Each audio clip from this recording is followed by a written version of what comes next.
If you want to keep the Bo Nix train rolling, hit that thumbs up button down below. Help us squash our like record for the month of August at 404. And who knows, if we get to 500 likes, I think Sean Payton said that he will announce Bo Nix as the starter then.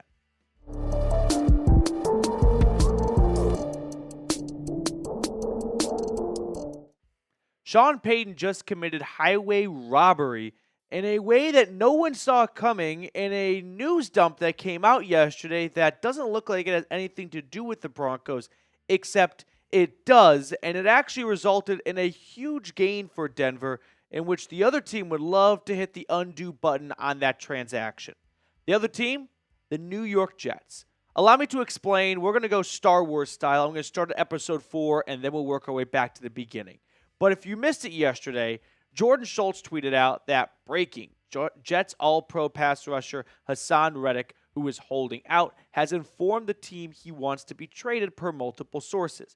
Now, surface level, this doesn't look like it has anything to do with the Denver Broncos.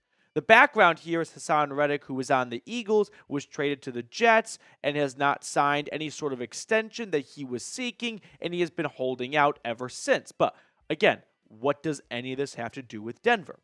I'm going to tell you. Let's go back to the NFL draft. Remember during the draft when the Broncos and the Jets made a trade? John Franklin-Myers went to Denver for a 2026 sixth-round draft pick. Didn't look like a huge transaction because it wasn't a great return going to the New York Jets. It kind of seemed like a low-level trade. But John Franklin-Myers is not a bad player at all. He's been a 3+ year starter, and he's been a consistent force on the Jets' defense. So why did Denver get him for kind of a bag of peanuts? Well, the New York Jets were in a little bit of a sticky situation, you see. They had just acquired Haason Reddick, who was looking for a big contract extension. And so the Jets needed to make some cap space. So the Broncos gave him a call and said, hey, heard you're in a little bit of a pickle. We could take John Franklin-Myers off your hands. We'll do you a solid, and in return, we'll throw you a 6th-round draft pick just because we're feeling nice. And the Jets go, okay. We just acquired an edge rusher. We got to make some room for him. Fine. And so when John Franklin-Myers went to the Broncos, Denver quickly restructured his contract, gave him a 2-year, $15 million deal, paying him $7.5 million. For reference, like Haason Reddick, not to try to compare the two, he's making $15 million a season. So that's just a good scope as to what the going rate is for some of these defensive ends and outside linebackers, although Reddick is dramatically underpaid. But John Franklin-Myers, 2 years, $15 million. I mean, look at the numbers he's put up the last couple of years. 6 sacks, 5 sacks, 3.5 sacks. I know those aren't like eye-popping Defensive Player of the Year numbers, but they're nothing just to gloss over. He has been a really good run stopper and a high-ceiling pass rusher as an interior defensive lineman who, in a 3-4 defense, can get kicked to 5 technique. So there's a lot to like about John Franklin-Myers' game. In fact, in Pro Football Focus's eyes, look at the last couple of years. I mean, exclude his rookie season, 2018.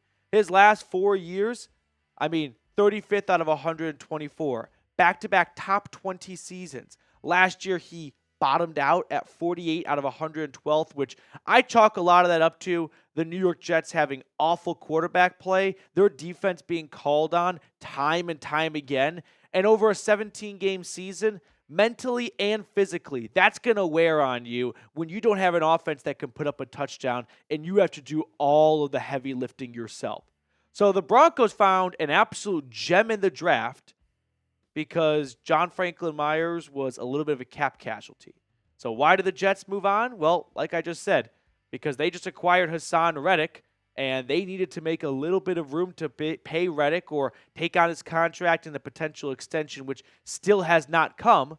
And the Broncos were able to scoop in, get a guy who's been in PFF size, which is not the only way to evaluate players, but a good way, a top 20 player at his position, 2 out of the last 3 years, for a 6th-round draft pick and $7.5 million a year.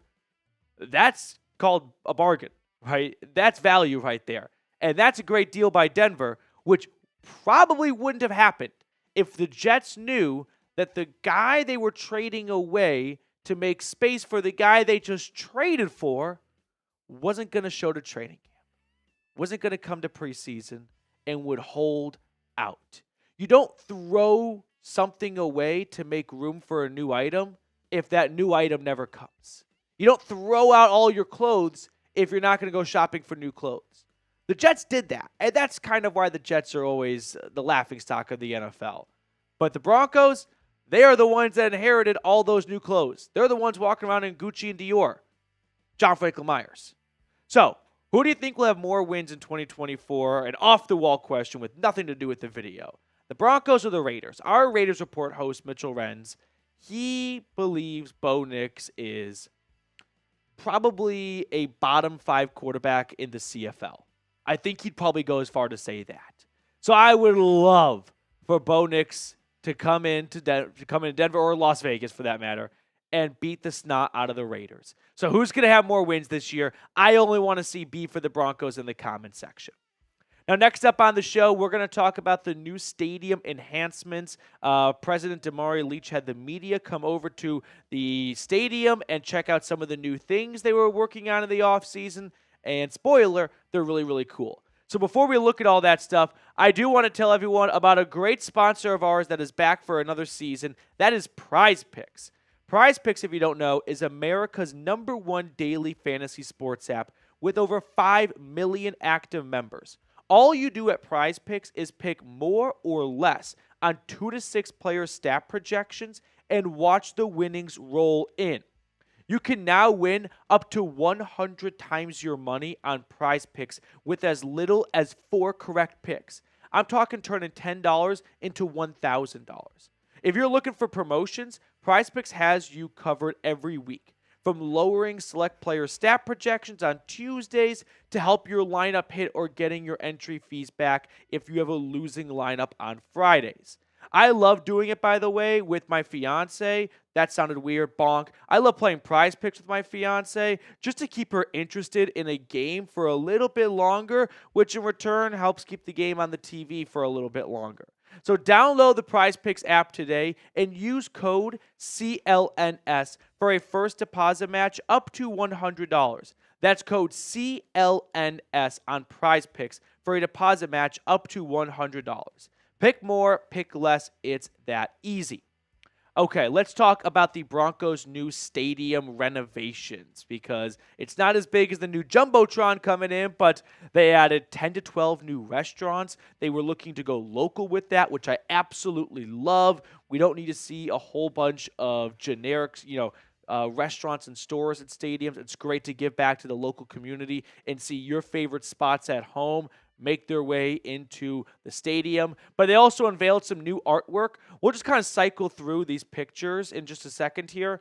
They outsource all these art projects to local artists, and they introduced the 1977 Club as well. So we'll just kind of float through some of these pictures so you guys can take a glance at them, but it's super duper cool. The 1977 Club looks like an awesome place to not just only watch a Broncos game, but to have like some sort of event at, a corporate event, a party at the Broncos Stadium, no less. Like there's some really cool additions that have been made to the Broncos Stadium.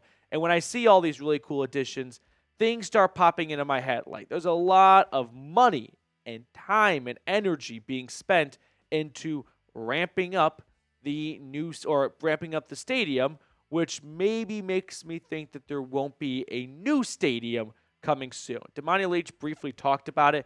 He refrained to answer that question really, but he did mention that the lease at the stadium runs through 2030.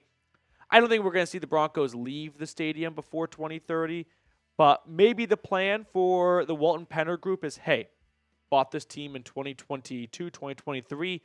Let's give it 10 years, run through the remainder of the lease, so 8-9 years, and then we can start exploring a new stadium for 2035, at which point the current stadium will be 33, 34 years old.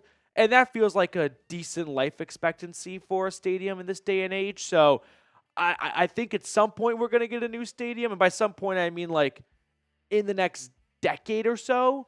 But it's probably going to be closer to that 10-year mark than like the 1-year mark of that. Because I just don't envision putting all this money and time into a new stadium, into this current stadium, if the plan is to tear it down and build a new one. So let me know, do you want a new stadium near the airport? I say that because just that area has a ton of land, and we can tell that teams are looking to build like college campuses around their stadium, and that requires a lot of space that probably can't be had at its current location. So get in the comment section and let me know. All right, one last thing I want to bring up here. We have a roster addition.